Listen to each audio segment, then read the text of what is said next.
This video is looking at how you might answer a Macbeth question at the higher levels.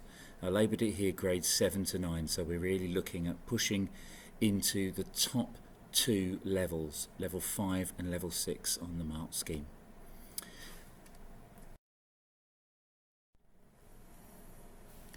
So we're going to start by looking how you might plan and prepare the answer. You do get a good 10 minutes or so in which you can prepare and plan, and it is vital to do so. But the first step is not what you might think, I would say. Don't start at the beginning with the extract. I think really you've got to focus on the idea of the question itself and how important that is. So the first step I would take is to remove that phrase starting with this extract so that we can answer the question across the whole play and not worry particularly about the extract at this point. We can think, to what extent does Shakespeare present Macbeth as a dominant character in their relationship across the entire play? Now that allows us to come up with a relatively clear answer. What comes to your mind straight away about Macbeth and whether he's dominant in the relationship across the play?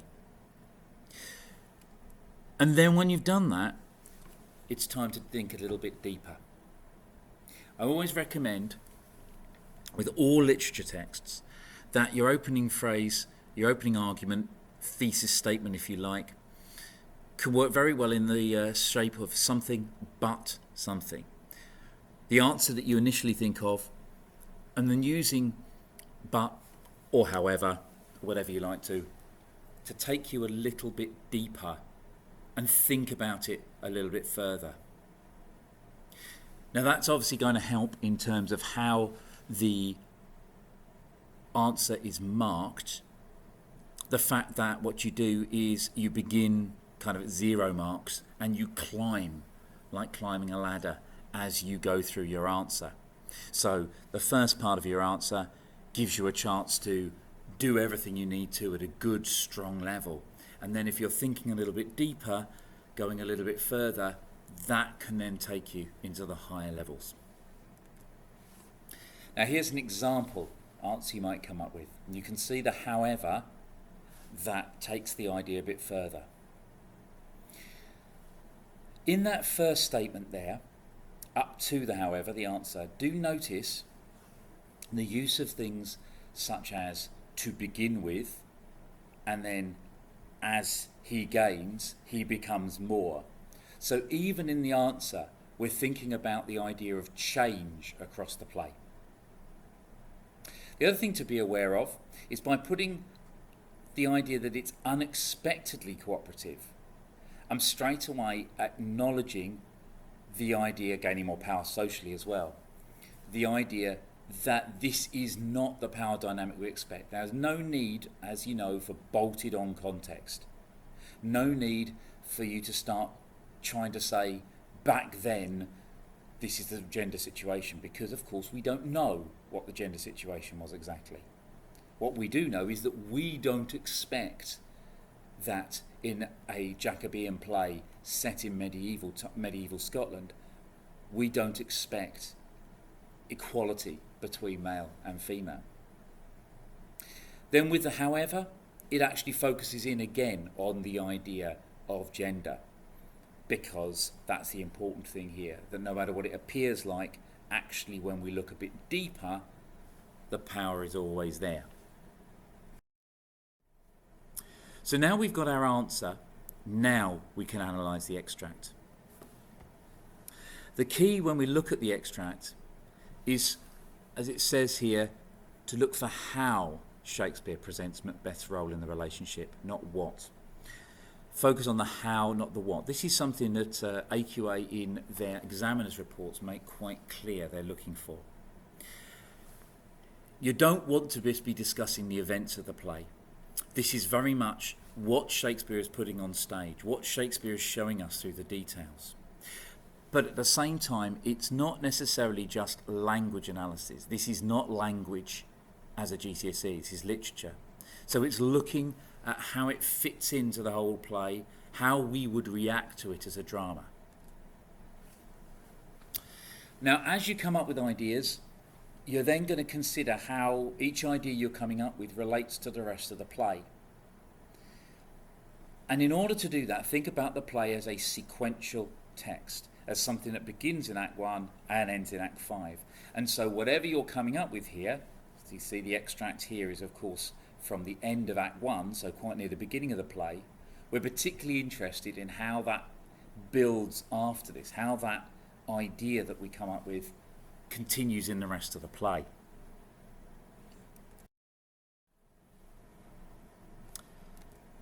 So let's start here with one of the first things we'd notice, this phrase, "We will proceed no further in this business." Now, it's vital that we understand when we're looking at this extract where it comes from. Hopefully what we know at this point, you've spotted already, is that this comes pretty much straight after Macbeth's soliloquy, in which he gives all of his reasons why he should not kill Duncan and knocks down the only reason that he has. So when Lady Macbeth comes out, then he states very clearly, "We will proceed no further in this business." And as you can see, the comment here pushed off to the side, and this is definitely worth just a brief annotation like this to think, why have you picked this out? The idea of saying "we will proceed" shows how definite he is and that he is taking control. Obviously very related to our idea in the play of how he is working. But of course it's not important unless really we think how does that fit in with what we've seen so far? That 2 scenes ago we saw Lady Macbeth tell him he's going to be king, he's going to kill Duncan, and him just say, "We'll talk about this later." This confidence is very different than before. So it does suggest that we're seeing him being stronger in the relationship than before. Now you can see that as with other ideas. Okay, if you take the next section here, again, it's noticing things connected to what we've seen around it. He's just given us a soliloquy with loads and loads of reasons, and it's a soliloquy, so it's what he really thinks. And then when he gives her the reason why he's not going to proceed any further, he gives her something completely different to what he's just said. So why isn't he telling her the truth? Why isn't he using any of those ideas? And again, that allows us to think back to that soliloquy and the reasons that are there. Is it specific reasons there seem weak? Is it selfish? We can move on from there. Now, we're not looking to pick up everything necessarily, just the key ideas that we're looking for that really will help us. Remember, we're only going to be writing a 40-minute answer on this, so we can't cover absolutely everything. It is better to write about a lot, so in depth. So take a few ideas and give us a lot about them in depth. Now, here, for example, is Lady Macbeth's questioning. The way that Lady Macbeth attempts to change his mind here at this point is very much done through questioning and playing on his masculinity. Fear, cowardice. But it's interesting that she is questioning him, not accusing him. Yet it's important for us to notice, and again this is another way of looking at how things carry on in the play, to how they carry on in the scene. That later on in the scene, we see that the only thing that actually works, she continues to try and persuade him, is referring to their baby and the idea of a promise and what that means to her and how far she'd go with that. So even though she's playing on his masculinity, it's not working.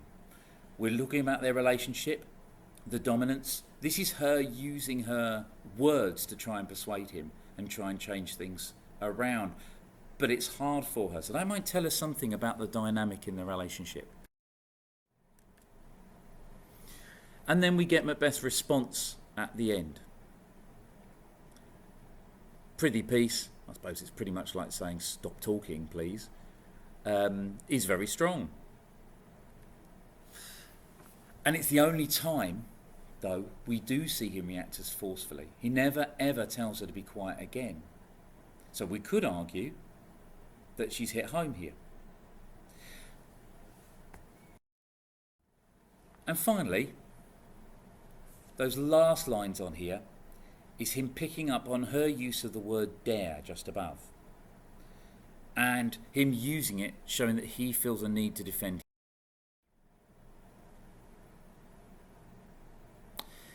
Now the question we ask ourselves then is, looking at all of these examples, thinking about how they fit into the broader play, how are we actually exploring the answer that we gave to the question initially? Remember that answer here, although quite unexpectedly cooperative to begin with, Shakespeare shows that Macbeth, as he gains more power socially, becomes more dominant in his marriage. However, it's clear that Macbeth always has the power as the man in a masculine world.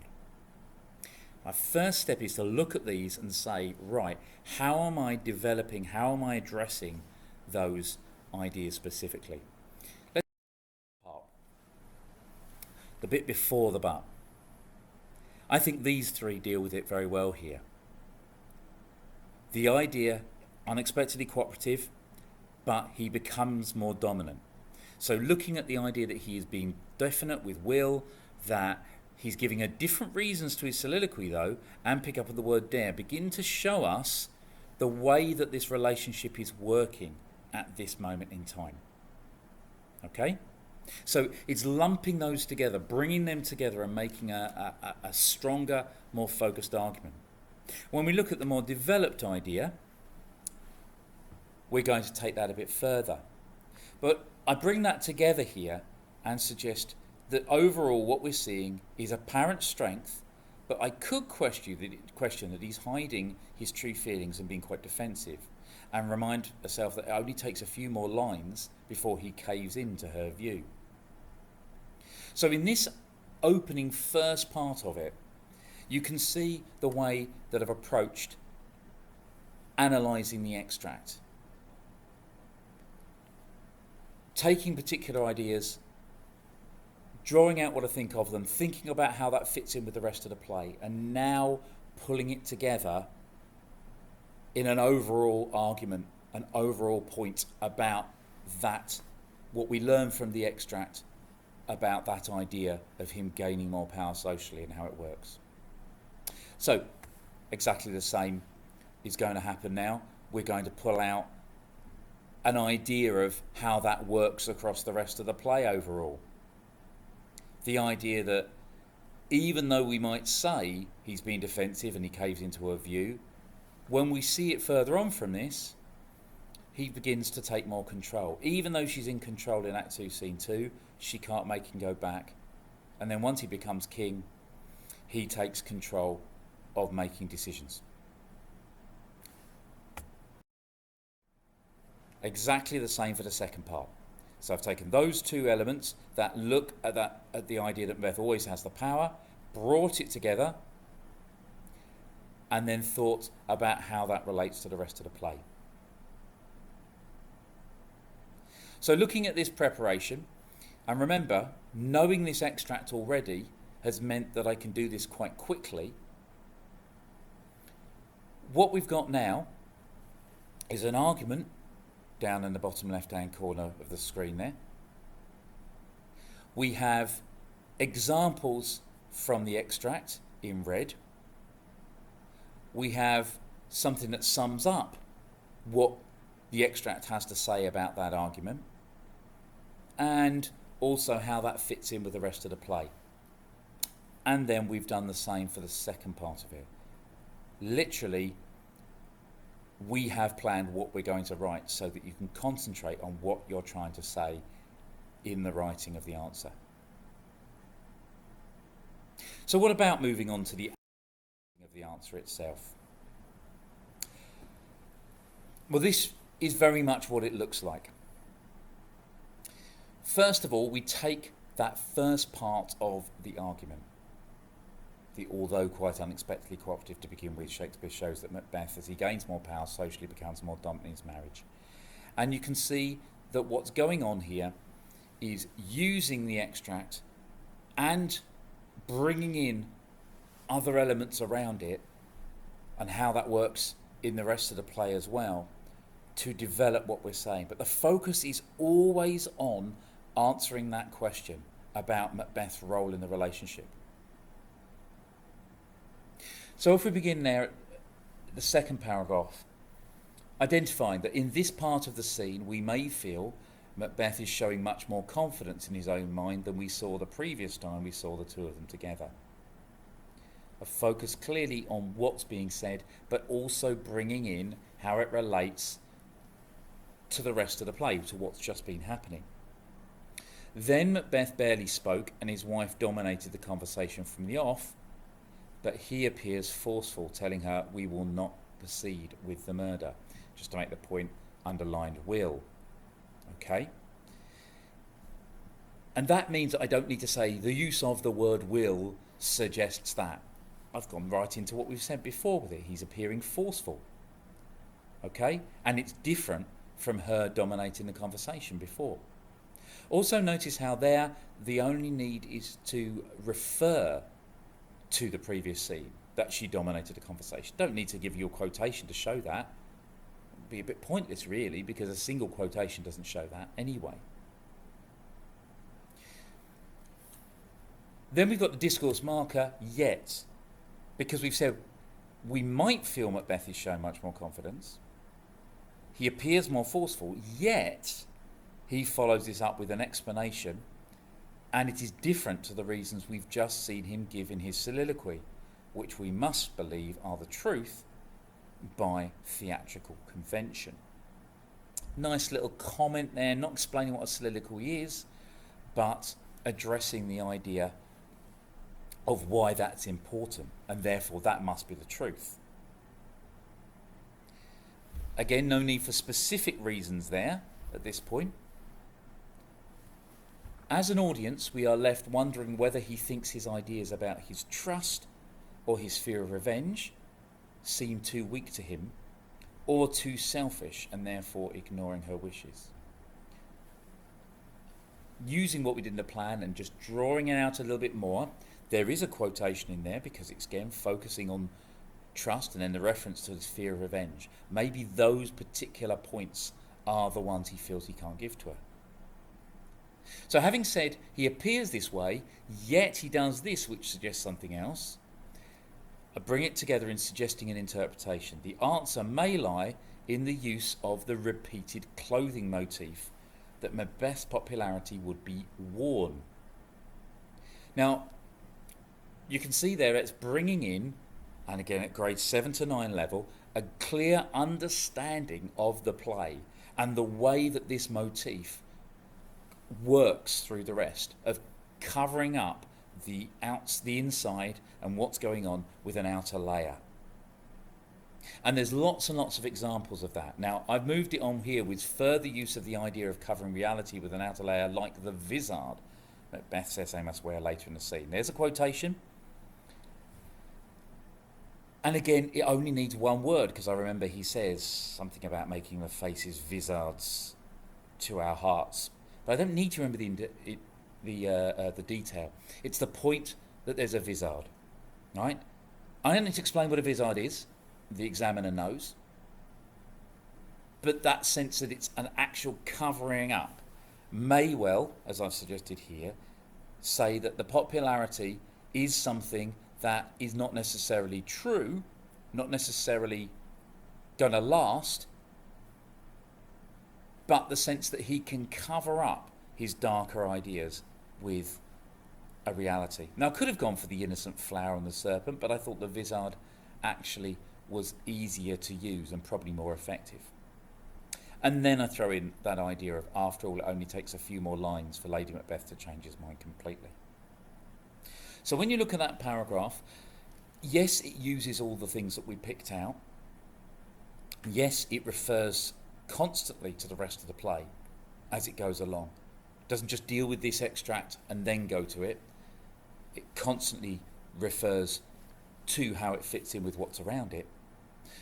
But at the heart of the paragraph is an argument that at the beginning of this scene, what we see is Macbeth being apparently dominating, but quite possibly actually covering up the reality of what he thinks and showing that he really isn't going to last long saying this. Now, the same happens in the second paragraph here. As the play progresses, this persuasive ability begins to fail pretty much as soon as Macbeth murders Duncan. So we're leading here with the rest of the text, whereas before we led with the extract. We go to a specific scene here.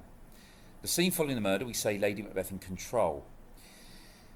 And the focus is that she has a practical and unemotional approach, dropping in an example, the dead are like pictures. That shows what I mean by the practical and unemotional approach, being the only thing that stops them from being discovered. But she is unable to persuade Macbeth to take back the daggers and is forced to do it herself. Again, evidence of an event rather than just particular words. Something that we would see that shows us that she's in control apparently. But, and there like the yet before, is the use of a discourse marker to suggest there's a different way of looking at this, and in fact that's the way I'm going.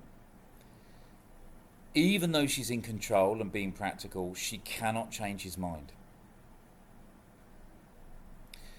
And then take it to a deeper, later one. Once he is actually crowned king, we see Macbeth take the decision to kill Banquo all by himself. And in a scene between the two of them, refuse to tell her what he's going to do. Once social power takes hold, there's no need for Lady Macbeth to motivate him anymore.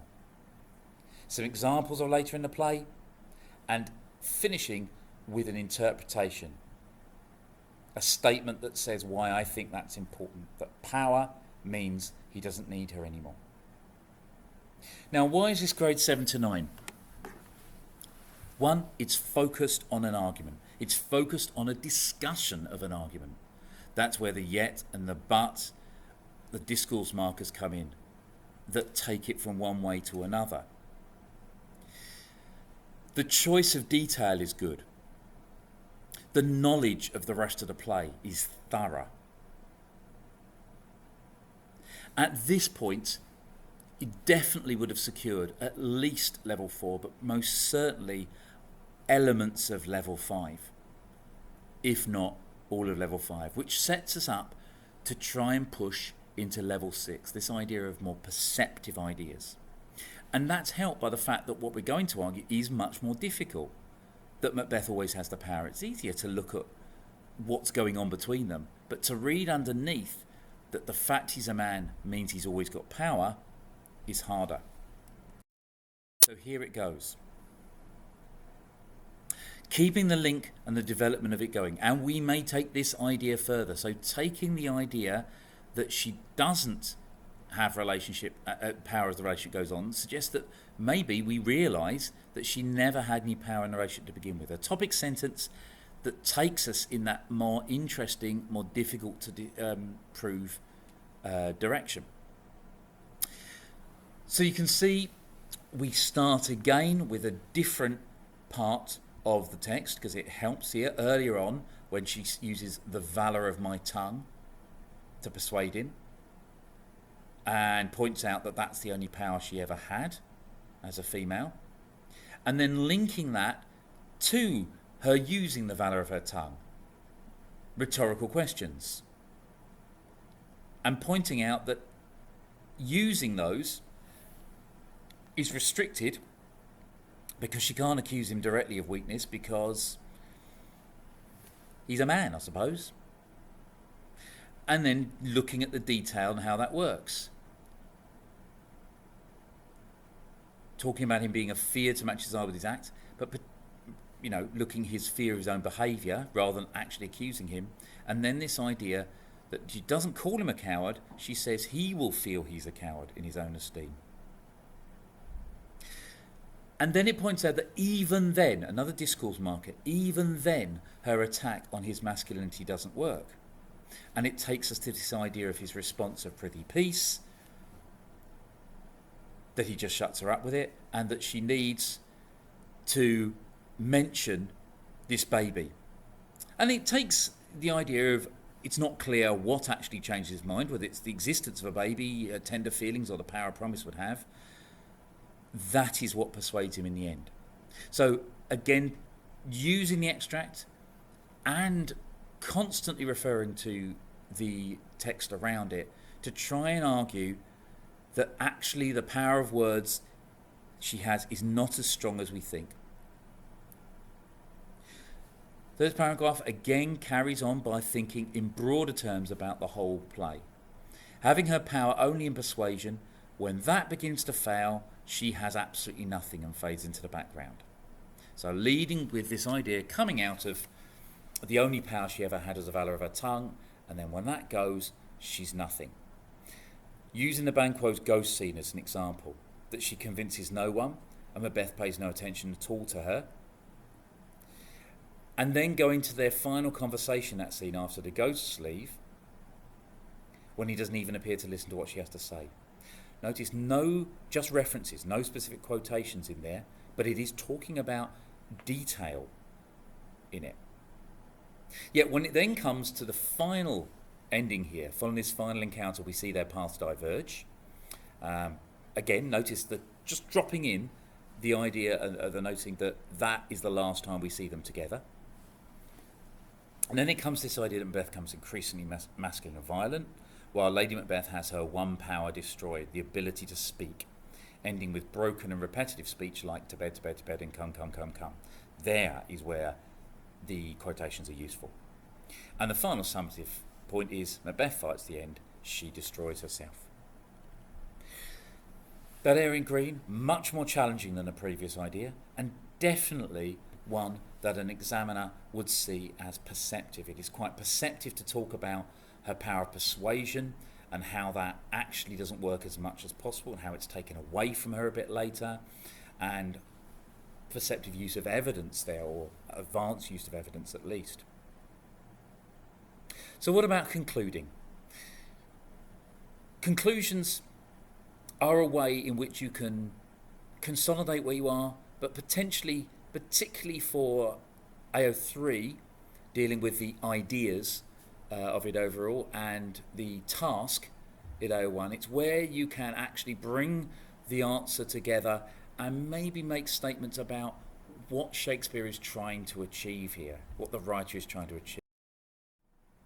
And this is where we'd go with it. Although the relationship seems to be unusually equal to begin with, especially in such a masculine world, it's all an illusion. It's clear to us that Lady Macbeth is only there to perform the function of the antagonist, and once she's fulfilled that, her role is done. Shakespeare clearly links power to dominance, and so once Macbeth achieves it, he's increasingly distant from his wife, although no less loving until the final act. It's a play about men, and Macbeth has all the power throughout. In the end, he's only been persuaded by his wife to do what we had already seen him consider. She did nothing more than encourage him to achieve what he was going to do anyway. The conclusion being used as a forceful interpretation of why Shakespeare presents the relationship in the way that we've just discussed. So let's bring together what we've looked at there as an example. First of all, start by answering the question for the whole text, and we think about that something but something idea. Then analyse the extract and consider how it is linking to the play as you go. Then break your ideas into two sections based on the something but something that explore your argument, and bring together what you found into an overall idea. Use the second of those two sections to try and push that level higher, and then conclude with ideas about why Shakespeare has done this. So, get the planning and preparation right, and focus in on that idea of moving constantly between the extract and the whole play and seeing it as an argument, and that should push you into those higher levels.